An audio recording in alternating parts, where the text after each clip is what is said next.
Oi, gente, começando a entrevista semanal do TV Síntese, e hoje a gente tem aqui a companhia da Paola Campiello. Oi, Paola, tudo bom? Oi, Rafa, tudo ótimo, e você? Tudo bom. A Paola, deixa eu apresentar você rapidinho, ela é presidente da Conectar Agro, é a associação que promove a expansão da conectividade em áreas remotas no Brasil para viabilizar a transformação digital no agronegócio. Ela também atua como gerente de novos negócios na CNH, onde lidera projetos de conectividade na América Latina. E tem passagens por empresas de telecomunicação e de TI, além de formação em engenharia elétrica e MBA em liderança. De novo, Paulo, mais uma vez, obrigado aqui. Vamos falar de conectividade, na agricultura e no território brasileiro. Muito bom, agradeço o tempo, Rafa, poder falar um pouco desse tema que é tão relevante para o nosso país e praticamente muito relevante para a agricultura, que representa 23% do PIB no nosso país. Então, vamos começar falando justamente 23% do PIB e ocupa uma área bastante grande, né, do território brasileiro, mas uma área bastante grande do território brasileiro não tem qualquer conectividade. De que forma que a conectividade impacta a agricultura e por que ela é necessária, por que é necessária a expansão dessa conectividade para as áreas remotas, para o interior do Brasil? Tem dois pontos que faz sentido a gente falar. O primeiro são as pessoas que moram nas áreas rurais. Então, esse é o primeiro aspecto que a gente precisa levar a conectividade no campo para realizar a inclusão social e digital. Para nós que vivemos aqui na cidade, que a gente já está tão acostumado a ter o telefone com a gente, imagina uma pessoa que vive no campo e não tem acesso à internet. Então, esse é o primeiro ponto, inclusão social. E o segundo deles é como que eu faço para levar a tecnologia no campo para o produtor agrícola, tanto o pequeno produtor quanto o grande produtor, como ele pode, né, usar a tecnologia a favor dele para melhorar a produtividade. Então, são esses dois aspectos que, para Conectar Agro, é muito importante: a inclusão social e a produtividade, o incremento de receita agrícola para o nosso país.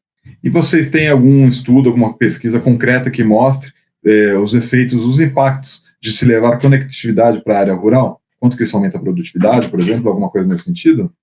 Eu acho que faz sentido voltar um passo, Rafa. Primeiro te dizer qual que é o mapa hoje do nosso país, né, de conectividade. Então, até o ano de 2024 foi o ano de lançamento do nosso indicador de conectividade rural. Nós, no nosso país, não tínhamos informação nenhuma de qual que era a realidade, né? Quantos hectares tinham conectado, qual que era a porcentagem do país conectada. As maiores operadoras, claro, elas têm lá os números, né? Então, a Claro, a TIM, a Vivo têm os números de hectares conectados, mas e a informação do país?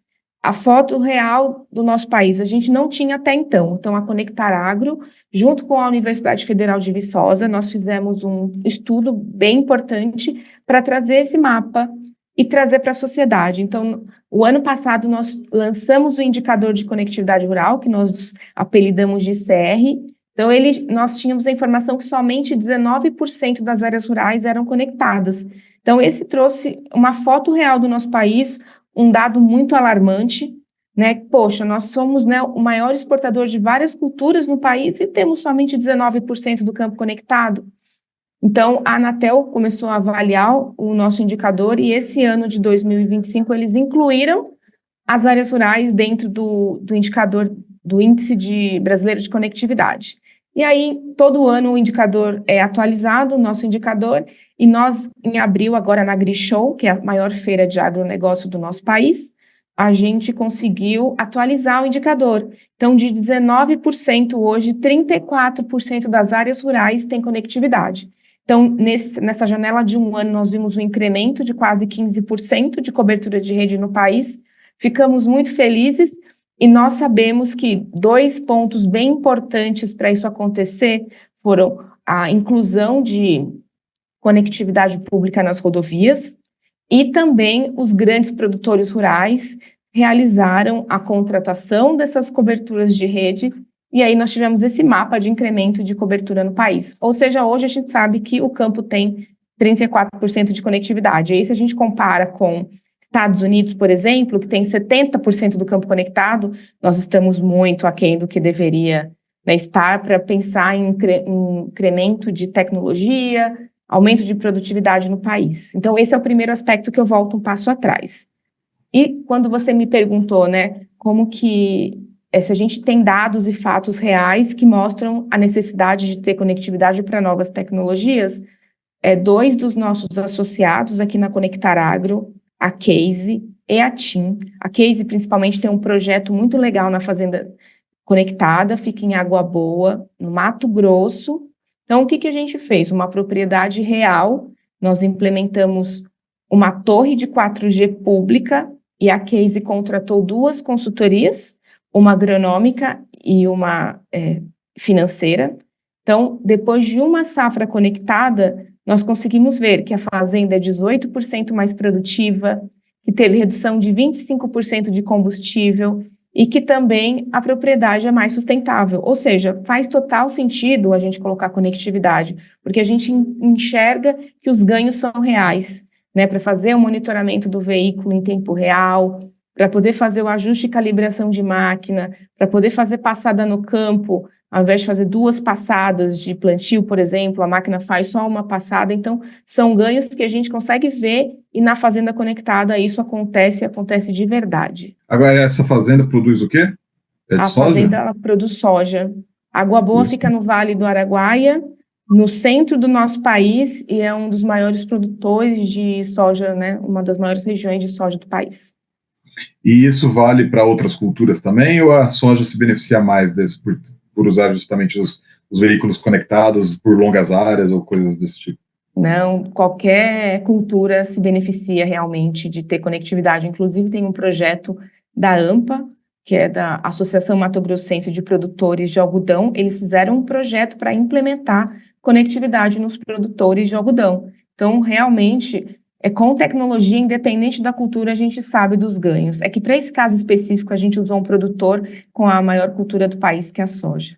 E o estudo, quando você mencionou da área coberta hoje, é só a área produtiva, não está considerando o território brasileiro. Então, a gente passou de 19% para 33%, 34% de área agricultável do país conectado.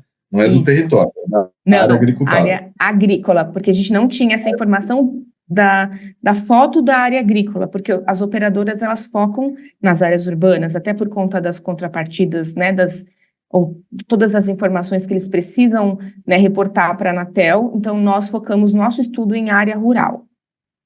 E essa área rural de 33% é de todas as culturas também, ou é especificamente de uma? Predomina alguma? Não.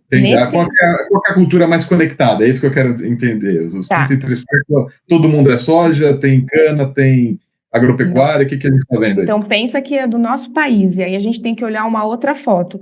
Quais são as maiores culturas no país, né? Então, eu tenho a pecuária, que é muito importante, eu tenho a soja, algodão, café, né? Tem o milho também. E nós, da Conectar Agro, nós realizamos alguns estudos, né? E aí a gente consegue especificamente falar dentro do estudo da soja, 60% da produção rural, por exemplo, tem cobertura. Eu não lembro agora dos números, tá? Nós fizemos para cana-de-açúcar. E na cana-de-açúcar, a gente viu gritantemente que por conta das áreas rurais, né, do estado de São Paulo, é o estado que tem maior quantidade de conectividade no campo. Por quê? Muito puxado pela cana-de-açúcar. Porque para a cana-de-açúcar a gente tem muita tecnologia. Então, tem monitoramento em tempo real, a operação de cana acontece 24/7, né, plantio, colheita, então precisa saber o que acontece em tempo real. Uma colheita de cana tem o caminhão do lado que faz o transbordo, e aí precisa desse ecossistema todo estar conectado e ser uma operação de guerra mesmo. Então, por conta da cana, da necessidade de ter tecnologia, a gente viu que o estado de São Paulo ele está à frente dos outros estados com relação à conectividade. E o que significa estar conectado no campo? Qual que é a tecnologia mínima, qual que é a velocidade mínima, qual que é o aplicativo, o que precisa ter para, de fato, ser considerado um campo conectado dentro dos padrões da Conectar Agro, ou que seja útil para o Brasil, para o plano do Ministério da Agricultura, enfim, ou da Anatel? É bem bom ponto, Rafa. Eu creio que o que é Conectar Agro, quando nós criamos a iniciativa, a gente, né, tomou a decisão de contratar uma consultoria e avaliar qual que era a melhor conectividade para o campo. E nós sabemos que a melhor conectividade é a mesma da cidade, ou seja, uma conectividade pública, que eu possa ter inclusão social e digital. Só que a gente sabe que não existe bala de prata. Eu não vou conseguir, de acordo com, né, com o tamanho, da extensão do nosso país, eu não consigo cobrir 100% das áreas. Então, existem outras alternativas, como redes privativas, caso o cliente ache que faz sentido ele colocar rede privativa, ou uma conectividade satelital, por exemplo. Mas o que a gente usou para criar o nosso indicador foram dados públicos, né? Então, com dados públicos, eu tenho das operadoras e dados da Anatel mesmo. Tá, a promoção, então, da conectividade que você fala é mais uma conectividade móvel, celular. A conectividade, por exemplo, só do satélite, por exemplo, não entra nessa conta, é isso? Isso mesmo. Então, vamos pegar, por exemplo, uma fazenda que tomou a decisão de colocar uma torre de 4G. Ele tem um alcance de mais ou menos de 15 a 30 mil hectares. Então, ele vai cobrir toda a propriedade. Não só a máquina vai estar conectada, então os sensores vão estar conectados, né? Pensa que eu tenho sensor de solo, né, de umidade de solo, tenho estações climáticas que precisam de conectividade para fazer medição de chuva, tenho drones que fazem a pulverização e precisam estar conectados, por exemplo. Eu tenho também a emissão de uma nota fiscal, onde o caminhão ele chega lá, ele precisa sair com a nota fiscal. Então, todo esse ecossistema dentro da propriedade, ele precisa estar conectado. Então, com a cobertura 4G, né, que é a melhor cobertura para o campo, a gente sabe que o ecossistema funciona. Quando a gente usa uma conectividade satelital, eu vou dar o exemplo da Starlink, a gente tem aí uma antena Starlink que tem um raio de cobertura de 30 metros. Então, eu resolvo meu problema, por exemplo, de uma máquina conectada. Mas como eu faço para ter toda a integração da propriedade com a tecnologia, com a internet para todos, né? Entendi. O celular tem um alcance em toda a propriedade, o Wi-Fi ele é mais restrito, não dá para ofertar também não existe uma arquitetura de espalhar o Wi-Fi, aí seriam muitos roteadores Wi-Fi pelo campo para conseguir cobrir ele. E existem bastante empresas menores que fazem esse tipo de extensão de rede, de tecnologia na própria fazenda. Tá, mas isso não conta, então, nas contas. O Conectar Agro trabalha mesmo com o móvel, essa que é a tecnologia principal. Isso, a rede pública, isso aí. Com a rede pública. E aí, qual que é o principal gargalo que tem sido encontrado? Foi uma grande evolução, a meu ver, dobrou praticamente a cobertura em um ano só, então, assim, mas imagino que tenha tido um gargalo, deve ter alguns desafios, ou logísticos, ou como se chega, ou se a rede em algum lugar não chega a fibra ótica, daí precisa conectar por satélite é mais intermitente. Enfim, tem algum gargalo, algum desafio que vocês identificaram que são os mais comuns e que talvez, quem sabe, o poder público pode ajudar aí a superar esse tipo de desafio? Não, é uma outra bandeira bem importante da associação, que é a questão de políticas públicas. Então, pensa que o grande produtor, ele consegue, ele sabe que faz sentido colocar tecnologia no campo. A agricultura de precisão faz sentido. Então, ele sabe, ele faz a conta e fala, eu vou ter um retorno do investimento em 1 ano e meio, 2 anos, depende da solução. Agora, como que a gente faz com o pequeno produtor, que significa 90% do que vai para a nossa mesa, do que a gente come todos os dias? Esse pequeno produtor, ele não tem bala, não tem grana para investir numa conectividade. Então, como que a gente faz? Né? Então, a ideia é que a gente use, né, as políticas públicas para isso. E é uma bandeira muito forte da associação, que é, vamos usar o FUST. Nós temos o FUST, que é o Fundo de Universalização do Serviço de Telecom, que foi usado até hoje, na criação dele, 0,7% para utilização, né, de necessidades aí do nosso país. Mas qual que é a área que tem maior importância hoje, que a gente enxerga? São as áreas rurais, porque eu consigo conectar uma escola, eu consigo conectar uma unidade básica de saúde, eu consigo conectar um assentamento rural, um pequeno produtor. Então, o que a gente fala é isso, vamos além da escola, porque até 2026 o FUST está sendo endereçado para as escolas, mas numa configuração que nós da associação achamos que poderia ser extrapolada. Vamos colocar uma conectividade para o aluno sair da escola e também ir para a casa dele e continuar estudando. Não só ele, a família toda dele. Que a gente faça esse ecossistema e essa conectividade transbordar, porque a gente sabe que com tecnologia a gente consegue transformar o nosso país. Vocês acham que o FUST pode ser acessado pelas operadoras, por quem vende telecomunicações, para cobrir áreas que não sejam somente o entorno das escolas? Ou você acha que, por exemplo, uma cooperativa, se tiver um projeto de telecomunicações, pode acionar o FUST? É isso que eu quero entender. Daí Hoje, seria uma grande mudança também na proposta do FUSH. como é hoje o edital do FUSH, ele deixa muito claro que tem que conectar escolas. Então, teve o edital do FUSH, que tinha que ter lá um AP para realizar a instalação numa escola e todas as questões. E aí, o edital, as operadoras fazem a utilização do FUSH. O que nós estamos solicitando? Temos que conectar as áreas rurais. A gente não sabe qual é o modelo. Talvez nós podemos entrar para conversar com o comitê gestor do FUSH para desenhar alguns modelos. Poxa, vamos conectar uma área específica. A gente fez um projeto aqui na região da Serra do Brigadeiro, fica perto de Viçosa, no Minas Gerais. Tem mais de 2.500 produtores de café. Tem 10 escolas rurais. Tem várias unidades básicas de saúde. Como que a gente desenha um modelo de conectividade pública que a região possa ser beneficiada? Além disso, é uma serra, é um ambiente, né, é uma área super preservada, ambiental, e o ano passado sofreu muito com as queimadas. Então, como que eu implemento tecnologia, né, como eu levo uma conectividade 4G, como eu faço para esse ecossistema funcionar? Então, a nossa proposta é essa, porque hoje no FUSH está totalmente travado para as escolas. Nós fomos até o comitê gestor e nós recebemos a informação que até o final de 2026 não se mexe no FUSH.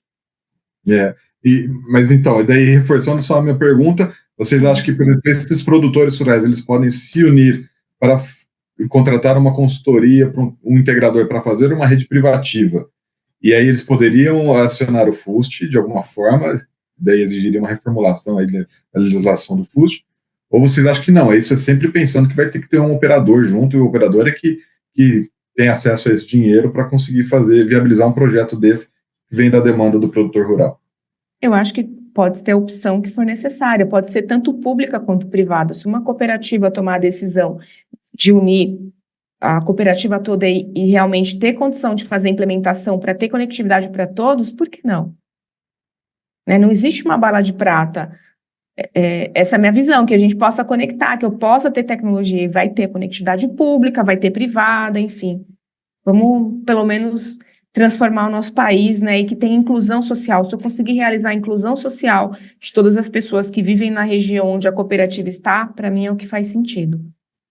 Agora, a cobertura promove inclusão porque vivem pessoas, mas é uma população esparsa, e muitas das áreas que são cobertas não necessariamente tem um contingente humano ali vivendo, né? Tem uma condição mínima, assim, você acha que deve ser estabelecida, pelo menos que tenha uma vila, que tenha um conglomerado, um povoado naquela região, para ela ter o FUST, por exemplo, o acesso ao FUST? Ou basta ser o produtor rural? Eu acho que a gente pode criar um ranking. A gente pode usar o ICR como um ranking importante, né, de conectividade, qual é o indicador de conectividade de cada cidade, porque o nosso indicador é por cidade. Então, outro ranking. Naquela região, quantas escolas tem? Quantas unidades básicas de saúde possuem assentamentos rurais? Possuem reservas indígenas? E aí, nesse ranking, a gente toma a decisão em conjunto e fala, olha, a prioridade são essas 10 cidades aqui que têm a prioridade porque tem áreas rurais, porque tem economia, agricultura familiar, e aí a gente faz o ranking e toma a decisão. Eu não sei te dizer qual que é a área que mais necessita de conectividade hoje, mas eu acredito que com esses critérios e com dados a gente consiga chegar num denominador comum e pelo menos fazer um projeto piloto, sabe? De ver realmente, depois da conectividade, como que a gente inclui, né, o Senai, Senar, os outros órgãos todos para apoiar nessa transformação e letramento digital da região. Bom, e evidentemente que a gente está falando do FUST, porque o FUST é um dinheiro que a gente sabe que existe, que está lá e que é bilionário, né? Mas tem outras ações possíveis que vocês estão demandando, seja do governo federal, do Ministério da Agricultura, seja nas esferas estaduais ou municipais, que podem contribuir de alguma forma para reduzir os gargalos ali, facilitar a conectividade no campo? Olha, até bom compartilhar essa dor aqui que nós da associação sentimos, né? Depois que a gente teve o retorno da informação que o FUSH só seria utilizado depois de 2026 para um âmbito maior, nós vimos a possibilidade de usar emendas parlamentares. Por quê? Porque o Ministério das Comunicações nos passou uma cartilha de utilização. Então, cada ministério tem a sua cartilha de projetos. O MCOM tem a cartilha dos projetos que poderiam ser utilizados com emendas parlamentares. Então, tem 2 projetos específicos que foram criados, né, dentro dessa cartilha. Um é para fazer comunidades conectadas e o outro é banda larga móvel. Então, o que nós fizemos? Bom, vamos desenhar aqui alguns projetos, né, no papel, vamos conversar com algumas cidades, né, para fazer a solicitação da emenda parlamentar. Um grande exemplo aqui na cidade de Guariba, que conversamos com o prefeito, com todo mundo. E fomos até o Ministério das Comunicações. Olha, temos o projeto, temos a solicitação, o deputado está sabendo, e no final das contas, a cartilha não é utilizável. Não é possível utilizar a cartilha. O passo a passo que a gente gostaria de saber para poder utilizar a cartilha não faz sentido, porque um dos projetos, que é o Comunidades Conectadas, ele foi criado e informaram a gente sobre um piloto que eu acho que nunca aconteceu. E o banda larga móvel foi utilizado uma única vez, mas eu não tive retorno de como usar esse projeto. Ou seja, tem uma cartilha que foi escrita, mas ela não é possível utilizar. Então, a gente se depara com esse tipo de entraves, né? Porque a gente quer avançar, a gente procura meios de usar, né, políticas públicas, mas não temos essa viabilidade. Com a cartilha, nós fomos 3 vezes ao Ministério das Comunicações e não tivemos retorno. Não tivemos retorno as 2 primeiras vezes e o terceiro retorno foi negativo. Tá bom. Em âmbito estadual e municipal, tem algo que seja mais factível? Eu sei que tem um projeto do Estado do Paraná, né, de conectar as áreas, tanto que o Estado do Paraná está num ranking muito importante de conectividade, então as operadoras puderam fazer transação de ICMS, tanto a TIM quanto a Claro fizeram transação e estão conectando as áreas rurais e as áreas as áreas urbanas que precisam. Mas do âmbito estadual a gente não tem informação, o máximo que eu tenho é do Estado do Paraná. Agora, a ausência de conectividade em algumas áreas não impede também que essas áreas desenvolvam a sua agricultura, né? Quer dizer, a gente teve um desenvolvimento da agricultura no Brasil, né, a vida inteira sem conectividade. Não significa que novas fronteiras agrícolas deixem de surgir porque tem ou não conectividade, né? Vocês têm alguma expectativa de que áreas hoje que têm um entorno de uma infraestrutura de conectividade, ela consiga ser avançada mais rapidamente para a agricultura, ela se torne agriculturável mais rapidamente? Também tem alguma coisa nesse sentido? Com certeza, porque quando a gente coloca a tecnologia no campo... Piauí, não sei, esses estados podem ter talvez mais conectividade do que pode ter não sei, o norte do Mato Grosso, não sei, alguma coisa assim? Nós temos 2 regiões bem importantes no país, a primeira é o Centro-Oeste, a segunda é o Matopiba, Maranhão, Tocantins, Piauí e Bahia. Essa região, ela realmente tem um crescimento muito importante de agricultura. E o que a gente vê? Né? Nós temos, eu vou trazer alguns números para que vocês tenham visibilidade. Nós temos 66% das áreas preservadas no nosso país, temos 20 milhões de hectares de áreas degradadas, e essas áreas degradadas são áreas que, com tecnologia, com toda a informação das áreas degradadas, elas podem ser áreas cultivadas. Então, a gente consegue fazer o quê? Implantação de agricultura novamente nessas áreas. E a gente praticamente não vai ter mais área de agricultura, se a gente pensar o que eu consigo. Eu consigo implementar novas tecnologias para produzir mais com menos, para ter economia de água, ter economia de combustível. Então, o que a gente sabe é que eu consigo aumentar a produtividade na mesma área. E isso é que é o mais importante. Tanto, né, as empresas aqui de máquinas agrícolas têm feito alguns estudos e sabem que o nosso país é o maior potencial de agricultura no mundo, e com essas informações e com a implementação de tecnologias a gente vai longe. Só que a gente precisa, para implementar qualquer tecnologia que tenha, né, que eu precise de dados, que eu precise de informações em tempo real, sem a internet não é possível. Eu não entendi uma coisa que você falou, que é o 4G, a melhor tecnologia para o campo. Por que é o 4G? Porque é o 5G. A gente não está falando de 5G. Ótimo ponto. Não, ainda não é possível, porque vamos pensar que uma torre de 4G, ela tem um alcance de 15 mil hectares, e ela usa a frequência de 700 MHz. Hoje, o 5G, ele utiliza a frequência de 3,5 GHz. Ou seja, se eu preciso colocar uma torre de 5G no campo, vou precisar de 3 vezes mais infraestrutura para conectar o campo. Então, quando o 5G for viável, na estrutura que a gente tem hoje, a gente precisa de uma frequência menor, que é o que estão comentando aí dos 600 MHz, que eu acho que vai fazer sentido. Então, hoje, com o 3,5 para o campo não faz sentido. Só para alguma aplicação específica, mas como que a gente faz para conectar o campo com 3 vezes mais infraestrutura? Entendi. E daí a Conectar Agro defende isso de que os 600 MHz sejam liberados também para a telefonia móvel, pelo menos nas áreas rurais, é isso? A gente nem chegou nessa discussão ainda do 5G. Eu acho que já existem algumas empresas, algumas pessoas ventilando isso, mas nós não fizemos nenhum estudo que mostre o indicativo de qual que é a melhor frequência para o campo. Agora, o 700 já existe já para o campo, já está disponível, né? Ou Já vocês é. querem alguma coisa a mais? Que... Não, é o 700 MHz, porque existem outras frequências, mas a indicação que a gente faz é, quando for conectar o campo, use 700 MHz. Vocês têm um número hoje de quantos aparelhos são conectados, quantos sensores são conectados, quantos tratores, quantas unidades, enfim, esses 33% de território conectado no Brasil representa quantos produtores rurais, qual que é a população? Me dá um sabor aí de como que a gente está hoje em situação humana e de empreendimentos, especificamente. Olha, eu consigo te dizer né, os dados da Anfávia, que é a Associação de Fabricantes de Veículos, eles informam a quantidade de máquinas vendidas, né, mas eu posso dizer aí com dados públicos que mais ou menos fabricante de máquina aí tem mais de 20 mil máquinas conectadas, só um dos fabricantes.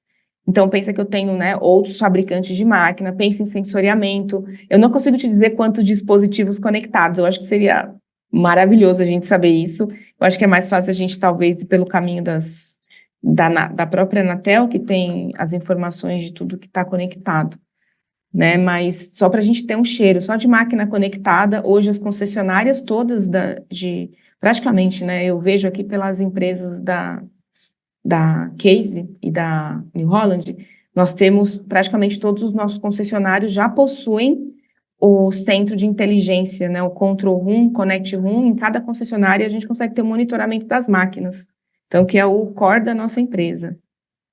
E, Paola, hoje a Conectar Agro tem quantas operadoras associadas? Vai ter mais? Como é que funciona? Adoraria. Toda vez que eu encontro com a Vivo, com a Claro ou com a Algar, eu convido eles para fazerem parte da associação. Nós temos hoje a GCO, Empresas de Máquina Agrícola, tenho a CNH, empresa qual eu faço parte, a Amazon também está com a gente, a Nokia, Solinftec, Intelsat, Sol. Então, assim, a ideia é o quê? Eu preciso de outras empresas aqui para a gente poder debater o FUST, né? E eu acredito que esse ambiente da associação, que é uma associação de propósito, faça todo o sentido da gente discutir a pauta do FUST. E tem uma questão também que é a respeito das mudanças climáticas, né?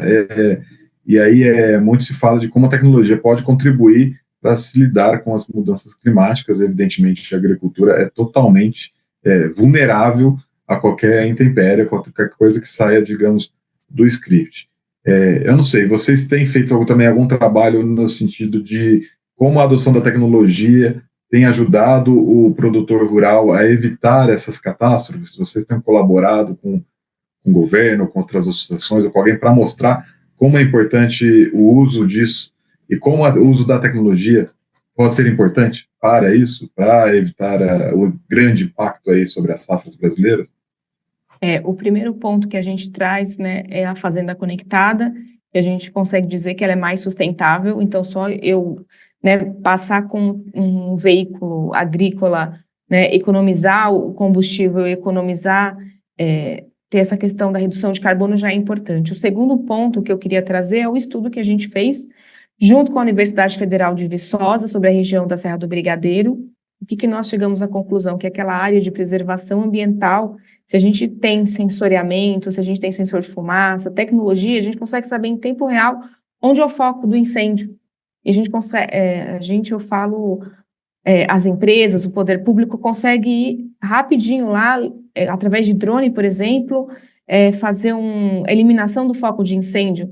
Então, assim, é um ponto completamente relevante e nós estamos fazendo uma análise interna aqui para fazer um estudo sobre esse. Qual que é o impacto né, de economia de gasto de combustível, gasto que eu tenho que ir voltar, fazer, encontrar o foco do incêndio, também preservação dos animais que estão em extinção. Então, assim, são economias tangíveis e muito do que a gente fala que é intangível, né? A preservação da área ambiental. Então, é um foco que a Conectar Agro tem também, só que nós não temos braço. Eu preciso de pessoas altamente engajadas para estar conosco nesse propósito. Isso daí é o que se chama de mitigação de riscos, né? E gestão de riscos agropecuários, né? Então, É isso você aí. tem lá as possibilidades de problemas, vai lá, manda o drone ou qual a tecnologia que seja necessária e consegue ajudar a combater esse problema mais rapidamente, né? E aí Com isso logo certeza. me lembra das autoridades que podem também ajudar, não sei, bombeiros, defesa civil, pelo menos na cidade tem. Eles no campo também acabam se beneficiando dessa conectividade, o poder público acaba se beneficiando para justamente atuar com suas forças onde for necessário? Com certeza. Imagina se a gente coloca sensoriamento e visão computacional na Serra do Brigadeiro, né? Que foi o exemplo que eu dei. Se o time de bombeiros, a Defesa Civil tem acesso online, a tomada de decisão é ao vivo, é em tempo real, então faz total sentido. Então, assim, é uma inclusão social, né? Uma inclusão digital, é a transformação da vida das pessoas em áreas distantes, é a implementação de novas tecnologias, é aumento de produtividade, né? A transformação da vida das pessoas que moram nessas regiões rurais. É tudo esse ecossistema trabalhando junto. Agora, Paulo, já que você falou da vida das pessoas, e como é que fica a vida das pessoas, de fato, se elas são trabalhadoras rurais, aí está levando a automação, elas vão perder emprego, elas vão ter que se adaptar? O que acontece com essas pessoas? Pelo contrário, que vão perder emprego. Uma das maiores dores do campo é mão de obra. Nós vemos a cada ano que passa o êxodo rural acontecendo. Então, as pessoas saem do campo para ir para a cidade. Então, realmente, todas as empresas do agronegócio sabem, né, da necessidade de ter mão de obra. O que vai acontecer é a transformação dessa mão de obra. Então, um operador de máquina, por exemplo, ele vai precisar conhecer um pouco mais, né, de tecnologia, mexer nos displays, nos computadores de bordo, precisa ser tecnificado, mas a posição está lá e ele vai ter mais tecnologia para trabalhar. E o produtor rural, o pequeno produtor rural também? Como é que faz essa Também. tecnologia chegar para o pequeno produtor? Porque é caro, não é? Então, vou te dar um exemplo de uma estação meteorológica. Se o produtor rural pequeno tem uma estação meteorológica em tempo, né, que ele possa olhar no celular dele qual que é o melhor momento de fazer uma pulverização, ou qual que é o melhor momento dele fazer um plantio baseado nos dados que ele tem, já o histórico de dados, e é um produto completamente acessível, né? Então, acho que a gente tem tecnologias para todos os tipos de produtores, né, de todas as personas, desde o grande produtor ou o pequeno produtor, se ele pode fazer o monitoramento da lavoura dele, ou se ele pode vender os produtos dele no e-commerce. Então, assim, qualquer tecnologia que seja, né, o pequeno produtor pode começar do pequeno, colocando uma estação meteorológica, ou vendendo os produtos dele no e-commerce, ou fazendo a compra de fertilizantes, por exemplo, num e-commerce, e possa fazer a análise de qual é o local que está mais barato. Acho que ele ter acesso a tudo isso é o mesmo que a gente tem na cidade, né? Então, mas para isso a operadora tem que ir lá instalar por conta própria. Ou o pequeno produtor rural ele não consegue contratar Não essa. consegue. Por isso que a gente fala de políticas públicas. Tá. Para esses casos, para o produtor, para o pequeno produtor, a política pública seria justamente a mão na roda, digamos, é o que Isso mesmo, permitiria. seria Tá. E agora eu quero fazer um trabalho de futurologia com você. Vamos eu imaginar adoro. como é que vai ser os próximos 5 anos. Daqui a 5 anos, como é que a gente vai estar em relação pô, se no último ano a gente dobrou a conectividade, acho que daqui a 5 anos a gente vai estar 100% da área agricultural brasileira vai estar conectada. Seria perfeito, né? Eu adoraria te dizer qual que é esse número. Como o indicador é tão recente, a gente viu a variação desse um ano. Eu acredito que novas tecnologias vão ser criadas. A gente tem o NTN, que são as redes satélites integradas com as redes móveis, né? Eu acho que o futuro a gente vai ter mais acessibilidade, mais facilidade e nós vamos estar mais conectados, mas eu não consigo te dizer qual que é a bala de prata e qual que é o número. Eu gostaria de, no mínimo, estar igual aos Estados Unidos, com 70% do campo conectado. Só para você ter uma ideia, a Alemanha tem 90% do campo conectado. né? E nós, a Alemanha, acho que cabe no estado de São Paulo e um pouco mais. Nosso país é tão enorme e tem lugares que não tem nem energia elétrica. Tem produtores do Mato Grosso que não tem energia elétrica, porém não chegou a energia elétrica ainda, né? Então a gente tem muitos desafios que precisam ser ultrapassados. Será que o satélite vai substituir o celular com essa capacidade de conexão direta no campo, nessas áreas remotas? Daí a gente vai deixar de falar dos 700, vai falar mais de como, não sei, multiplicar o satélite? Você acha que... Eu acho que a gente vai ter uma gama de sabores aí, hora onde tem uma área muito remota, a gente vai usar um celular conectado num satélite, quando está numa área urbana vai ser um celular conectado numa estação rádio base. Eu acho que a gente vai ter um mix de diversas soluções. Paola, obrigado, viu? Foi ótimo ter sua presença aqui. Falar com você foi bastante esclarecedor, conhecer um pouco mais aí dos desafios, das tendências de conectar o campo brasileiro, né? Não é fácil. Conectar a população inteira é difícil. Imagina conectar o campo, que também é, como você falou, o Brasil é gigante, uma Alemanha cabe dentro de São Paulo, então o Brasil são várias Alemanhas e é um trabalho hercúleo, né? Eu agradeço o seu tempo, Rafa, agradeço o espaço por estar aqui, estar contando um pouco da Conectar Agro, da nossa associação aqui, do nosso propósito, e eu convido a todos a entrarem no nosso site, conectaragro.com.br, para conhecerem um pouco mais do nosso trabalho e conhecer qual que é o indicador de conectividade rural da sua cidade. E lembrando, o Telecentro organizou o Agrotic, que é o nosso evento voltado para a tecnologia no campo, e ele vai acontecer esse ano nos dias 29 de julho a 31 de julho. Então, fique ligado. A gente está atualizando o nosso site, colocando as informações a respeito. As inscrições já estão abertas, vocês podem participar também. Tá bom? Paula, de novo, obrigado. Obrigado, gente. Até a próxima. Tchau, tchau. Obrigada, um abraço.